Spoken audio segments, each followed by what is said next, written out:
advantage of the situation. And then on weekends, my dad happened to be the tennis pro at the 7th Regiment Armory, which was wood courts. So on weekends, we would play at the Armory, which was the home of the U.S. National Indoors, which was other stories, being a ball boy for that tournament, as my dad was the referee for that.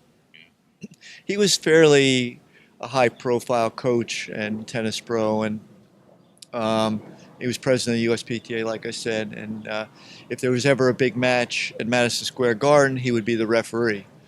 So I remember ball boying for Pancho Gonzalez against Lou Hode at Madison Square Garden. And all the kids from Bayside Tennis Club were the ball boys. Yeah.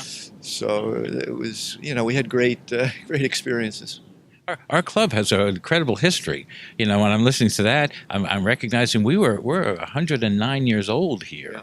You know, There was just so many memories here. I took a stroll on court 5, and I played so many matches on that court because this used to be the home of the New York State Championship.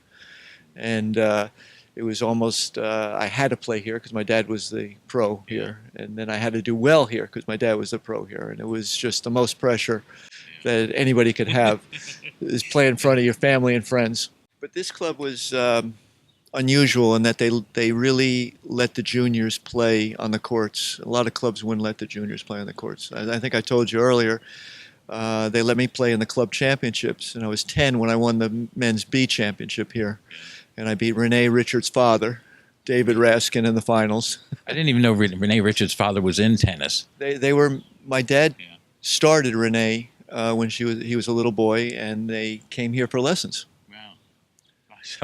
So look at the history of that. So Renee Richards, what a landmark that was. She was my idol. I remember ball boying for him before his change, and he was a lieutenant in the Navy, and he would drive up in a Maserati, and he would have different models that he would bring each day would be a different beautiful woman, and he had a beautiful dog. I'm a dog lover, and he would bring his dog, and he would win the tournament. And I was going, oh my God, this is something I got to be. I got to be a professional tennis player. Yeah. That's fun. She's still my eye doctor now, and unfortunately, she's playing more golf than tennis. Really? Yes. So Renee Richards is your eye doctor now. She's known me since, well, before I was born. She's known me, and I literally practiced with her a lot. Yeah. It's a crazy question. Has the game changed a lot over the last couple of years? Sure. It's gotten fast. It was Jan Tiriak calls it. He calls it tennis like you're playing ping pong on top of a table. Yeah. The court's gotten smaller. The players are all bigger. They're hitting the ball twice as hard. Yeah. The interval between points is about twice as fast. With the wood rackets, you could hit a ball and sort of slide back to the center of the court. Now you hit a ball and you got to run for the next shot. Really? So it's almost increased in double in speed. Yeah. And do you have any favorites that are playing these days? Well, my favorite's Federer. Yeah. I'm partial to the one-handed backhand and the elegance of him. I mean, no one's more elegant than him. Yeah. Before him, my favorite was a Spanish player named Manuel Santana. I remember Santana. Yeah, that's another story. When Dad was running the national indoors, I was, I guess, about 13 or 14, and I was a ball boy, and they had an opening in the doubles draw. So I went out and played against Santana and Roy Emerson with one of the club members of the club, the 7th Regiment Armory. So those were the days that that would never happen today. So and last thing, you wonderfully are still coaching, and you're coaching here at the Bayside Tennis Club. Right? Yeah, that's ironic, huh? Yeah. I love the full circles we made. So that's another reason for people to come to the Bayside Tennis Club. Look at what we have here.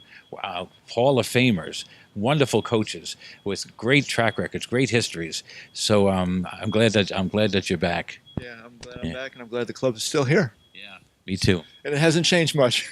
No, that's one of the best things. It's still got that old. I keep calling it. It's the last great bastion of the Great Gatsby era of Bayside. It's just got that feel to it. Everybody needs to come down. Yeah, But the only thing I miss is the badminton court because that was special. Yeah. Yeah, everybody played badminton and volleyball because everybody was active here 12 months a year. Listen, I am so grateful that Thank you. and we got him to stay. He had to run before, so I'm so glad you stayed. Yeah, Thanks thank for the you. interview. Thank you. Pleasure meeting you. Pleasure meeting you too.